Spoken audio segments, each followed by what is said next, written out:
El que se sale del redil aguanta y lo persiguen. ¿Cuál es el redil? El redil que le marca el gobierno, que le marca la Fiscalía General del Estado y determinados actores políticos disfrazados de jueces. Entonces, Wilman Terán se salió del redil, se volvió desobediente, y al desobediente hay que meterlo preso, hay que meterlo preso. Entonces, instauran el proceso penal en contra de él. Él verá cómo se defiende de lo que lo acusan. Pero lo central del tema de Wilman Terán es lo siguiente. De esto no quieren hablar los medios tradicionales. Solamente le preguntan por qué lo salvaron y por qué no lo condenaron, no le aprobaron, por qué no lo destituyeron, lo censuraron. Es lo único que dicen. Pero Wilman Terán dijo algo que es una verdad, que el pueblo ecuatoriano tiene que entenderla. Fui presionado para firmar la sentencia en contra de Rafael Correa. Eso es lo concreto. ¿Y quién lo presionó? Lo presionó Saquicela. Eso es justicia en el Ecuador. Eso es justicia. Primero, qué pena que Wilman Terán diga que fue presionado. Pero si fue presionado, como él lo dice, viene una pregunta que se la hago a usted, como ciudadano ecuatoriano, y me la hago yo mismo y a todos los que nos están escuchando. ¿Esa sentencia es válida? Si nace de una coerción, si nace de una presión, esa Efectivamente. sentencia no es válida. Eso es lo que es el meollo del tema. Y antes de esto ya declaró Wilman Terán, cuando estuvo en la comisión de fiscalización, en fecha anterior a ir al pleno que fue ayer, ya declaró que Saquicela lo presionaba en este sentido y que Diana Salazar lo presionaba como presidente del Consejo de la Judicatura para que le coloque jueces propios de la fiscal en la Corte Nacional de Justicia. Eso es correcto en el ordenamiento constitucional. La elección de un juez nace de un proceso que se arma en el Consejo de la Judicatura, concurso de oposición y méritos. Y la fiscal, no, méteme a este y méteme a este otro y méteme a este tercero. Es el Ecuador, y es el Ecuador que no quieren verlo. Lo único que el titular de los medios tradicionales, correísmo salvó a Terán. Esa es una forma rudimentaria, silvestre de mirar las cosas. Cuando lo que tienen que responder es, ¿por qué lo presionaron a Wilman Terán para que salga esa sentencia? ¿Por qué lo presionaron? Que es la prueba más evidente del offer, de la politización de la justicia. Es la prueba más evidente. Entonces, como estamos en campaña electoral, porque no se olvide, nunca hemos tenido una campaña electoral tan anticipada. Nunca. Estamos en plena campaña electoral y muchos de los actores políticos, por no decir todos, están en campaña. Entonces, claro, el asambleísta Peñafiel quería lucirse mira, presentando al país una visión parcial de lo que está pasando, de lo que pasó con Wilman Terán. Porque a Wilman Terán se lo juzga no por las acciones como presidente del Consejo de la Judicatura, sino por sus acciones, sus actuaciones como juez de la Corte Nacional de Justicia. Porque él fue primero fue con juez, después juez de la Corte Nacional de Justicia. Entonces, si juzgan a una persona es un principio lógico, un principio además justo. Si juzgan a una persona, juzguenla, pero miren el universo de lo que gira en torno a él. No solamente esto, no solamente esto. El día de ayer, la Fiscalía anuncia que abre una instrucción fiscal en contra de la asambleísta Gisela Garzón porque ha revelado una información sobre la actuación médica de Diana Salazar, el tema del embarazo. Antes de ir con el tema de la fiscal, doctor, me gustaría preguntarle sobre lo que precisamente dijo ayer Wilman Terán en la comparecencia. Dijo que él había sentenciado y juzgado a Rafael Correa y había corregido lo del influjo psíquico de Saquicela. Doctor, también cómo interpretar esto, obviamente, del influjo psíquico que se ha hablado durante estos últimos años y lo que dijo Wilman Terán también en la comparecencia. Verá, el tema es muy elemental. El tema es elemental. Usted lo dice el Código Orgánico Integral Penal. Los autores que responden por un delito son autores directos, autores mediáticos y también hay la coautoría. Dentro de los autores mediatos, porque el actor directo es el que directamente hace una cosa. Entonces, ¿de qué lo acusaban a Correa? De que él, mediante el influjo psíquico, ha instigado a que se cometa tal o cual delito. Ujú.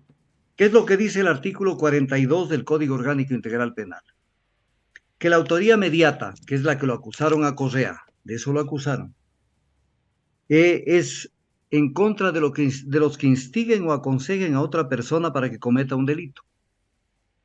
Entonces esto había que probarlo. Esto había que probarlo. Pero cómo lo probaba Saquicel y su combo? Con el razonamiento y el apoyo a esta figura del influjo psíquico.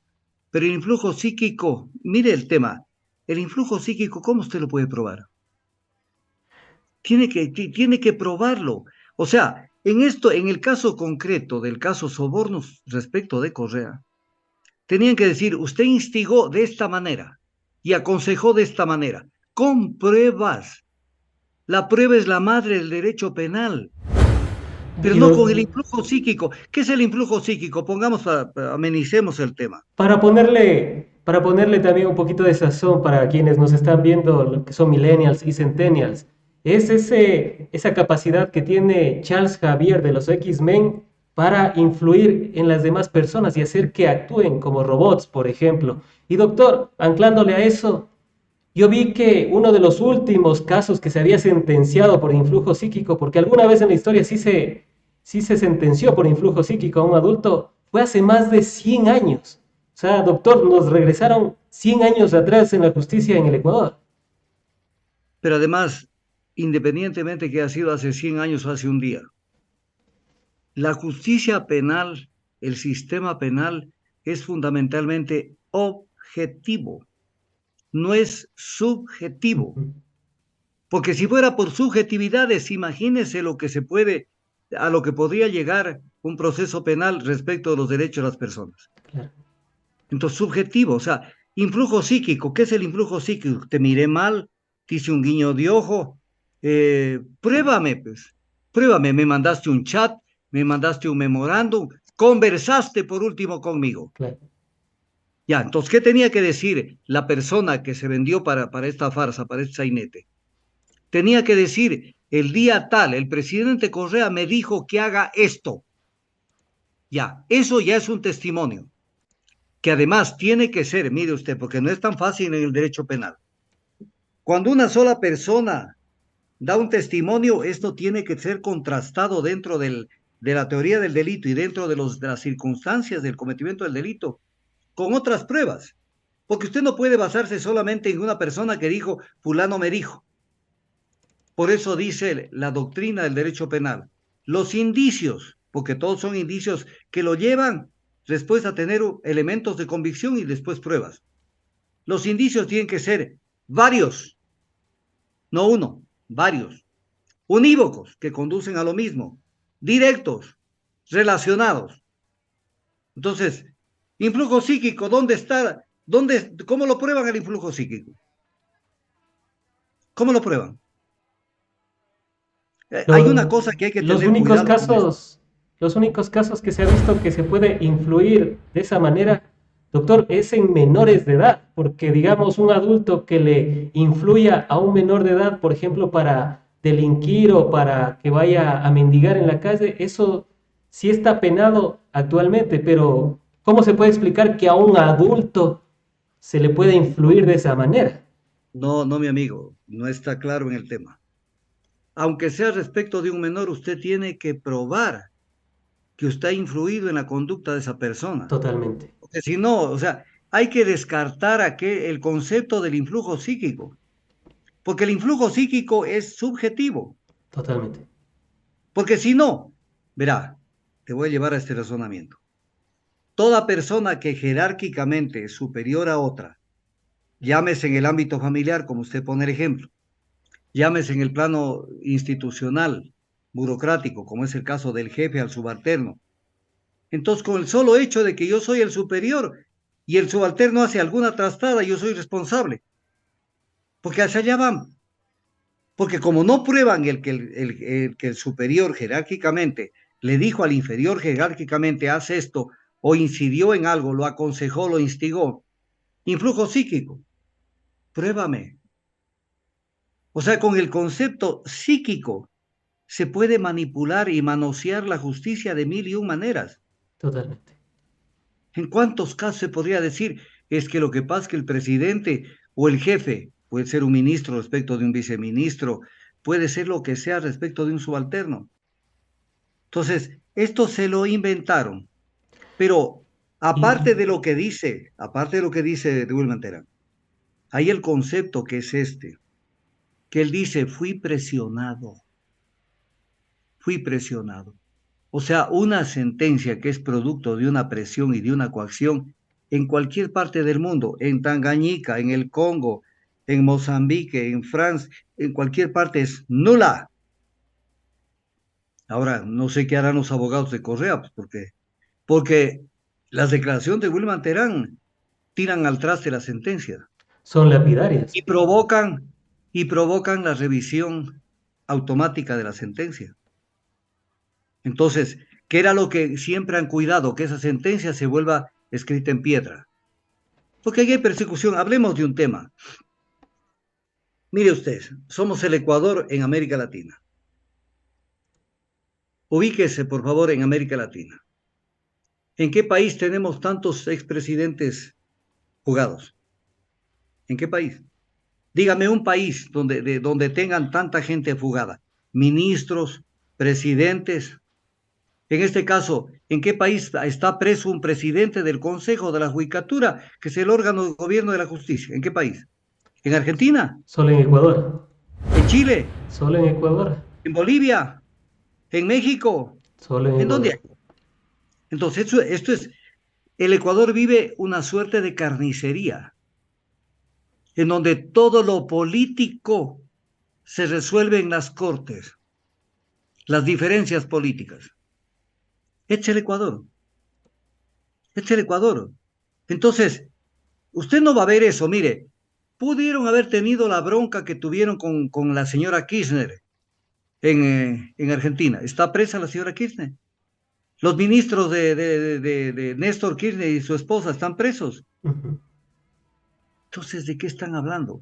Hay casos esporádicos, pero que se han tenido que resolver, porque se dan cuenta que eso no camina. Mire usted, a Lula lo detuvieron, pero permitieron la defensa. Y cuando Lula demostró que lo acusaban de algo que no era correcto, que habían inexactitudes en el proceso, ¿qué hizo la justicia? Le dijo, señor, camine, y volvió a ser candidato y es el presidente de Brasil. Acá no, acá cuidan, que cuidado se escape el venado. Aquí tenemos que matarlo. O sea, vivimos un canibalismo, pero que hay que desterrarlo, porque además el que enciende el fuego no sabe en qué momento puede también contaminarse con el fuego. Yo me pongo a pensar, todos los que aprueban semejante cantidad de barbaridades, ¿qué no se dan cuenta que mañana, tarde o temprano podemos caer una suerte de revanchismo? Y mañana los que encienden la hoguera, de pronto están dentro de la hoguera. Mire, por ejemplo, ¿por qué razón? Mire, el hilo, el delgado hilo que une el que sea usted acusado y metido preso y el que no tenga ningún problema. Villavicencio la acusó a María Paula Romo de la Feria de los Hospitales. ¿Por qué no está? ¿Por qué no hay el proceso penal y por qué no está presa? Porque es parte del grupo que tiene la Corte. Así nomás es de sencillo el tema. ¿Por qué Guillermo Lazo Mendoza no está preso por su involucramiento en el caso León de Troya, donde hay dos temas fundamentales, mafia albanesa y el tema de los tráficos de influencias para los altos cargos de la administración pública, no para las pavadas que le acusan a Verónica Abad? Entonces, esto es justicia en el Ecuador, justicia selectiva. A este sí, a este no. Porque en el fondo de esto se trata, y ayer tuve una intervención muy larga sobre el tema. ¿Para qué se busca el control de las cortes? Para dos cosas. Pueblo ecuatoriano, para buscar impunidad respecto de lo que hacen los dueños de la Corte, lo que hacen en el manejo de los recursos, en el manejo de la contratación, en todo. Buscar impunidad. Y segundo, tener una herramienta de persecución a los adversarios políticos. Cumplen con los dos objetivos. ¿Por qué se tomaron las Cortes en 2018-2019? Corte Constitucional y luego Cortes Nacional de Justicia, en procesos absolutamente viciados de constitucionalidad, porque Y necesitaban tener doctor, cortes desde, de ellos. desde entonces vino la debacle de la justicia en el Ecuador, porque uno revisa las calificaciones que nosotros teníamos en el 16, en el 2017, vemos que en realidad éramos una de las cortes y de las justicias que estaban mejor valoradas en la región. Pero ahora si nosotros nos ponemos a revisar cómo está valorada la justicia en el Ecuador, vemos que es una de las peores del mundo, ni siquiera solo de la región, sino del mundo. El problema que existe en el Ecuador es el siguiente, que nuestro pueblo, así como hay, perdóneme la dureza, Oh, adelante. yo perderé mi forma de ser porque yo no calculo. Así como hay un analfabetismo de gente que no sabe leer ni escribir, hay también analfabetismo político. Y eso es el gran problema de la sociedad ecuatoriana. La sociedad ecuatoriana va a las urnas con los ojos cerrados y no se da cuenta que todo es un tinglado que está armado para determinado fin. Fueron a la consulta popular del 2000, que se convocó el 2017, pues, que se hizo el 2018, en febrero del 2018, 4 de febrero. Fueron a la consulta popular con los ojos cerrados y le dieron el voto a lo que planteó Lenín Moreno. La creación de un Consejo de Participación Ciudadana transitorio, dizque para evaluar las autoridades designadas por el Consejo. A ver, repito, despacito, que toda la gente se ponga en sintonía de lo que estoy diciendo. Esa consulta no era solamente que se cree un consejo transitorio, sino que decía que se cree un consejo transitorio para que evalúe las autoridades designadas por el consejo. Eso aprobó el pueblo. No solamente que se cree el consejo, sino para que evalúe las autoridades designadas por el consejo. Pregunta del millón. ¿El Consejo de Participación Ciudadana designa a los jueces de la Corte Nacional de Justicia? Sí. No, no. El que designa es el Consejo de la Judicatura. Por lo tanto, ¿el Consejo de Participación Ciudadana podía presionar para esa evaluación? No, porque no estaba dentro de la competencia de las atribuciones que le dio el pueblo. No Claro, estaba. según la normativa es incluyéndole a la Fiscalía y a la Defensoría del Pueblo, quienes nombran a estos representantes de la justicia, Eso nombra el Consejo de la Judicatura. de la judicatura. Nombra el Consejo de la Judicatura. Entonces, ese es el tema que hay que verlo, porque, mire, hay dos cosas importantes para analizar lo que pasó con Trujillo. Lo que ya le acabo de decir, que esto era para evaluar las autoridades designadas por el Consejo. Voy a ponerle otro ejemplo. A la Corte Constitucional, a cualquier Corte Constitucional, ¿la nombra el Consejo de Participación Ciudadana y Control Social? No, no la ha nombrado ni la nombra, porque su nombramiento deviene del artículo 431 y 434 de la Constitución. 434 de la Constitución. Entonces, si esto es así, ¿cómo así el Consejo de Trujillo evaluó a la Corte Constitucional? Entonces, hicieron lo que les vino la regalada gana, violando todo. Y la segunda, ¿qué es lo que aprobó el pueblo? ¿Qué es lo que aprobó el pueblo? Que esta evaluación que tenía que hacer el Consejo de Trujillo se realice, así lo dice lo que aprobó el pueblo, porque el pueblo aprobó no solamente el tema de que se convoque a un consejo transitorio, sino que este consejo se maneje bajo el régimen de transición previsto en el anexo 3. Y el anexo 3 dice que este consejo transitorio realice la evaluación en el plazo máximo de 6 meses desde su instalación. Se instaló el 28 de febrero del 2018, el 28 de agosto del 2018 caducó su competencia, la competencia caducó para poder seguir haciendo evaluaciones. Y siguió haciendo lo que le dio la gana. Si caducó, pues ponerle otro ejemplo, el 28 de agosto del 2018 la competencia para seguir evaluando y tomando decisiones. Por ejemplo, ¿por qué el 8 de mayo del 2019?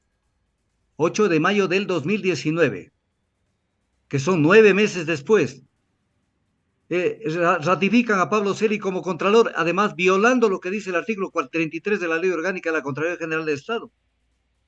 O sea, aquí en este país despedazan la normativa en lo que les da la gana. Y en el caso concreto de las Cortes, de la Corte Nacional de Justicia, en el caso concreto de la Corte Nacional de Justicia, hicieron lo que les dio la gana. Hicieron lo que les dio la gana en ese caso. Entonces, cuando uno ve todo lo que pasó, mire usted, no podían, la evaluación de los jueces de la Corte Nacional de Justicia se hace cumpliendo lo que dice la Constitución y la Ley Orgánica de la Función y el Código Orgánico de la Función Judicial. ¿Qué dice el artículo 182 de la Constitución?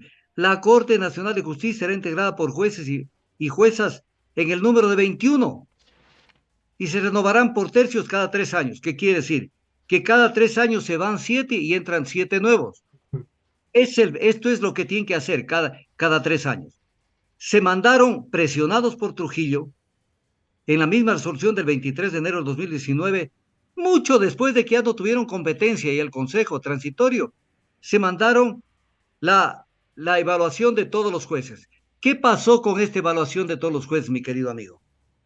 Escúcheme esto bien, pueblo ecuatoriano, porque no podemos hablar de lo que pasó el 17 de julio del 2024 sin conocer qué es lo que pasó antes. Se comieron las 2/3 partes de la Corte Nacional de Justicia. De 21 jueces solo quedaron 7. 7, que obviamente ahí estuvo Saquicela, ¿cómo no se va a quedar? Ahí estuvo la señora Daniela Camacho, Camacho. ¿cómo no se va a quedar? Entonces, y nombraron 14 de 21. Y lo mismo con los jueces. Entonces, asaltaron la Corte Nacional de Justicia a pretexto de evaluarla, a pretexto de evaluarla. Y para evaluarla, analizaron casos, analizaron sentencias que no podían ser analizadas. ¿Por qué razón? Porque están poniendo en riesgo la seguridad jurídica del sistema judicial y porque eso constituía incluso violación, intromisión en las competencias de los jueces, fiscales y defensores públicos, violando el artículo 255 del Código Orgánico de la Función Judicial. Y evaluaron las sentencias. Y no solo esto, sino que cuando crearon un comité evaluador, cuando la norma dice que es el pleno del Consejo de la Judicatura el que tiene que hacer evaluación. Cuando usted nombra un comité evaluador, ¿quién está haciendo el trabajo de evaluación? El comité, pues. O sea, se está violando la norma. Y entonces dictaron un reglamento espurio para todo esto y armaron el show que se armó. ¿Qué dijo? Le puedo poner un ejemplo. El relator especial de Naciones Unidas sobre la independencia de los magistrados y abogados. Relator de Naciones Unidas.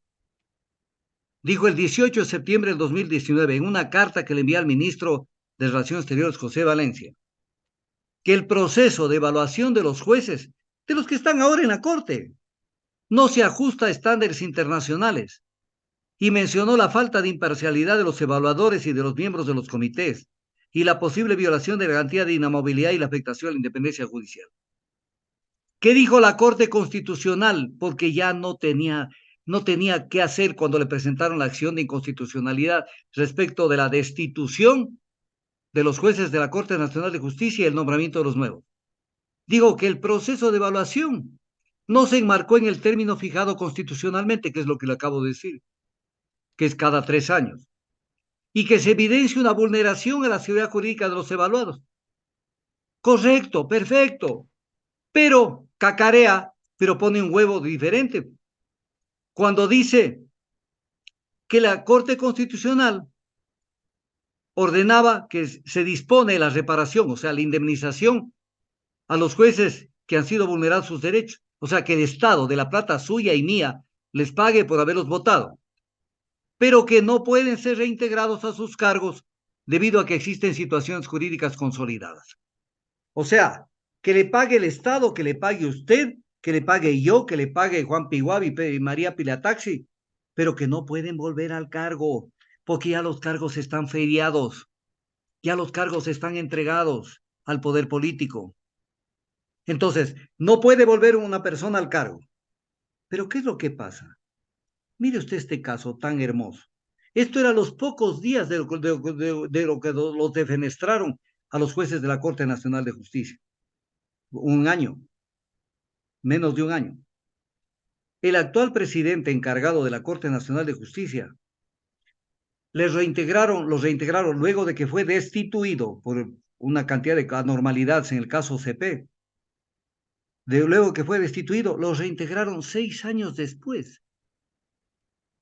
El que está vivo ahorita, los reintegraron. Y ahí no los reintegren, que le paguen la indemnización. Por qué no sacaron una resolución?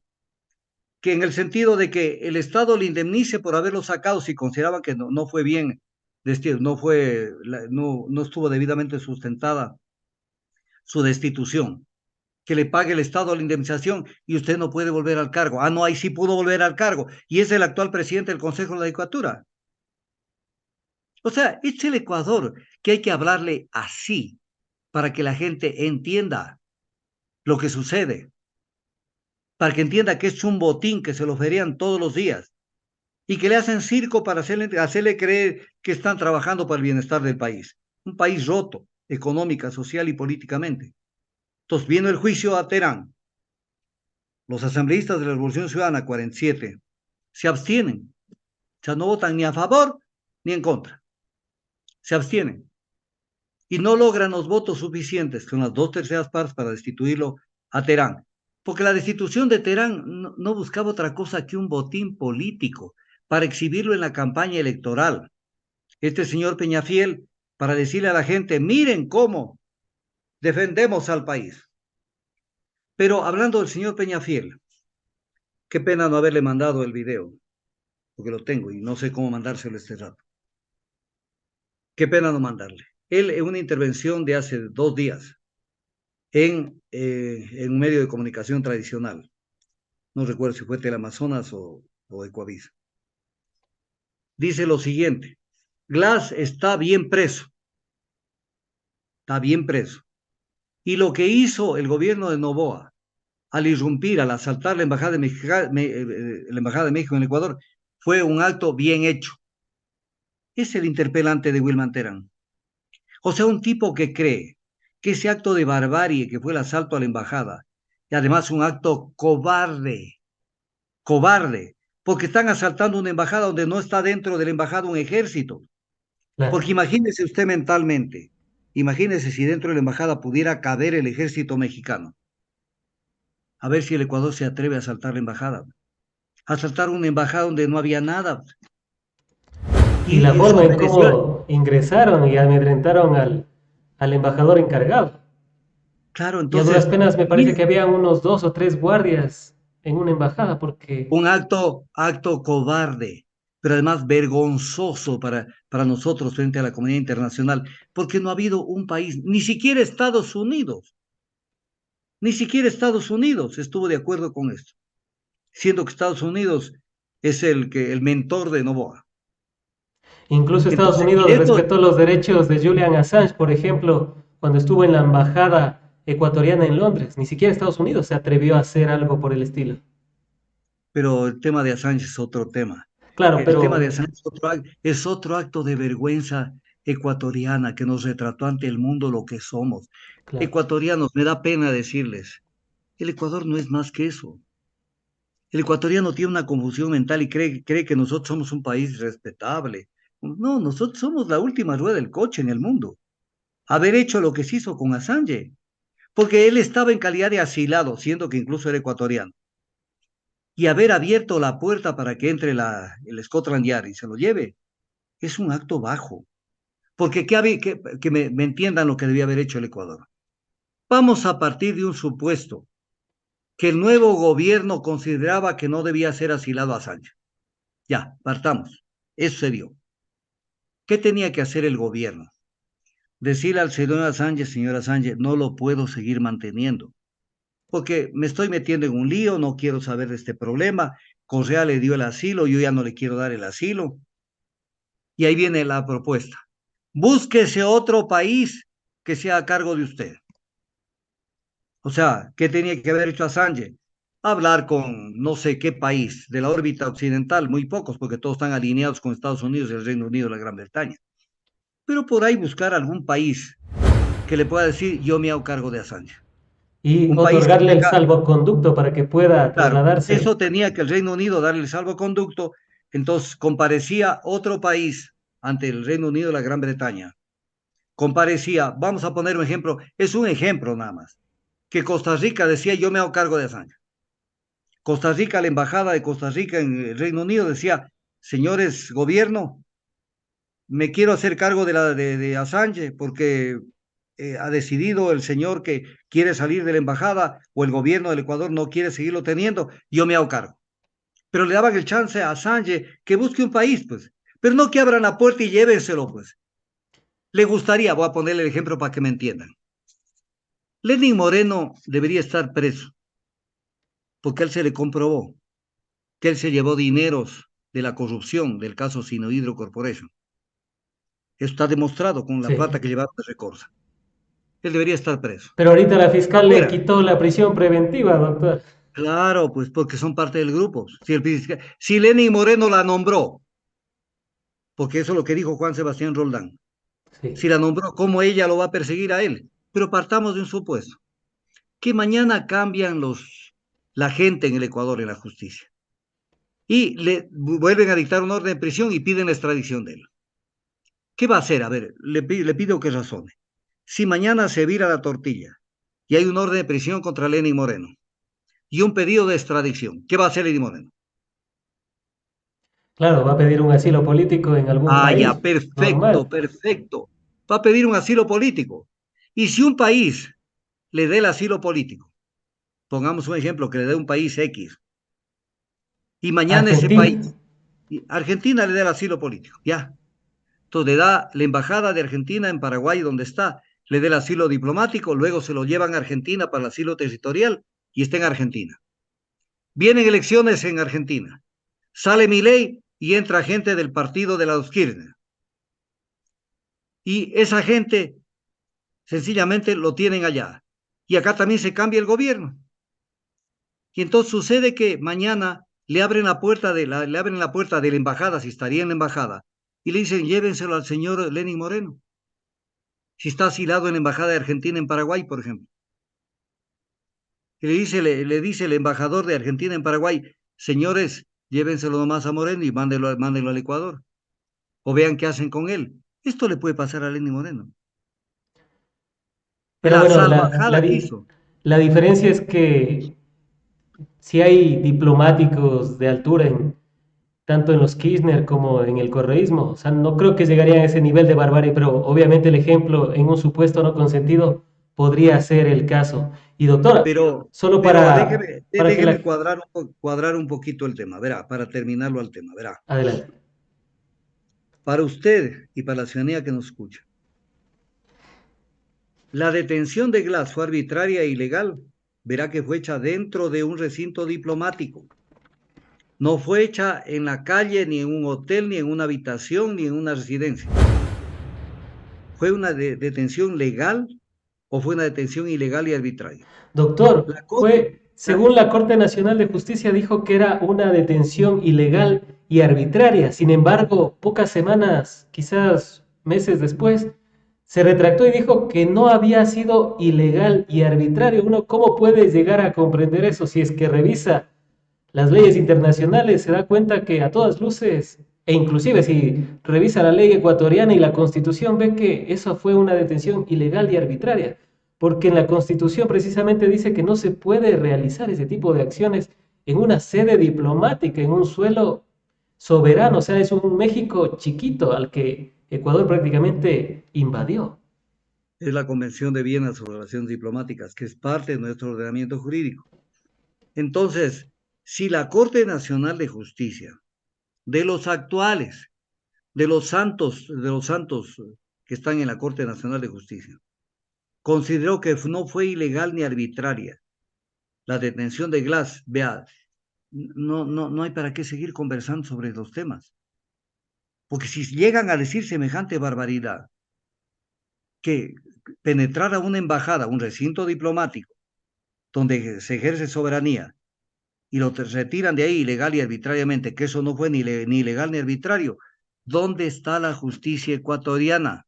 Doctor, pero ¿Y ¿se puede quién? hacer eso? ¿Cambiar de criterio así tan frágilmente? Primero decir que fue ilegal y arbitrario el asalto que realizó el gobierno de Daniel Noboa a la embajada de México ubicada en Quito, Ecuador, y luego decir que no fue ilegal y arbitrario. ¿Se puede hacer eso? En el Ecuador todo se puede, menos en otros países. Hemos llegado a un grado de descomposición del país en las cortes, en los medios de comunicación, que les parece correcto y normal las barbaridades que se hacen. En las universidades que no dicen ni pío porque están ahí refundidas, no sé qué cosas que hagan. O sea, eso somos como país. Eso somos como país. No somos, le dije hace un rato, no somos más que eso. Queremos que cambie esto. Tenemos que limpiarnos la cara. Si tenemos la cara manchada, hay que decir, aguántenme un ratito, voy con jabón, me limpio bien la cara, trato de presentarme de mejor manera ante mi país y ante la comunidad internacional, para que la gente diga, bueno, algo ha cambiado ese país. Pero somos ¿Podría ser a solo través de bonitas. una constituyente este lavado de cara del país? No necesariamente una constituyente que de hecho se necesita, sino el problema está en la materia prima. Escúcheme bien, si usted a Caspicara, el escultor insigne del Ecuador, reconocido internacionalmente de la época de la colonia, que esculpía las obras religiosas más importantes en madera, usted lo resucita y le dice, ven para acá, aquí tienes este tronco, hazme el Cristo tal. Caspicara va a decir, bueno, ¿y esta madera cuál es? Primero, ¿cuál es la madera? Segundo, ¿en qué condición está la madera? Para en base a eso decir, yo puedo hacer ese Cristo, porque la materia prima es básica. Si usted lo trae a Miguel Ángel y le dice, ten la bondad, te vamos a encontrar un molón descomunal acá en una cantera del Ecuador, hazme la piedad de Miguel Ángel. Va a decir, pero la materia prima, esa roca, no me va a permitir hacer una obra de esa naturaleza. Yo necesito una roca de estas características. ¿A dónde quiero ir? La materia prima. Si usted tiene la receta para hacer un buen plato, pero la harina no es la correcta, no le sale el pan. El Ecuador tiene que cambiar, no solo los gobernantes. El problema es que tenemos gente que amanece a aprender los canales tradicionales y las radios tradicionales, o por último no ve nada de nada, pero quiere que por obra del Espíritu Santo las cosas cambien. Entonces, si la sociedad ecuatoriana no cambia, ¿qué va a pasar? ¿Qué pasó en las consultas populares? Donde es casi decirle al pueblo, vayan y metan las palas de andar. Métanlas de andar. Es casi decirles. En el caso del ITT, que de eso vamos a hablar también, no pudieron haber hecho una presentación más contraria a sus propios intereses que haber tomado esa decisión. En la consulta popular sobre las 9 preguntas de Novoa, cayeron como pera madura, pues, en la trampa, y le aprobaron lo que quería. En las elecciones siempre están eligiendo al cambiado. No nos Entonces, dominarán por la fuerza, sino por la ignorancia, solía decir Simón Bolívar. desde luego, entonces si no cambiamos la materia prima, si no mejoramos la educación política de la gente, no se va a ningún lado, porque si no, el que hoy de mañana prendió Ecuavisa sabe que el correísmo es el causante de haber dado impunidad en el juicio político a Wilman Terán y punto. No sabe más, pero no entiende que tras esto hay una cantidad de cosas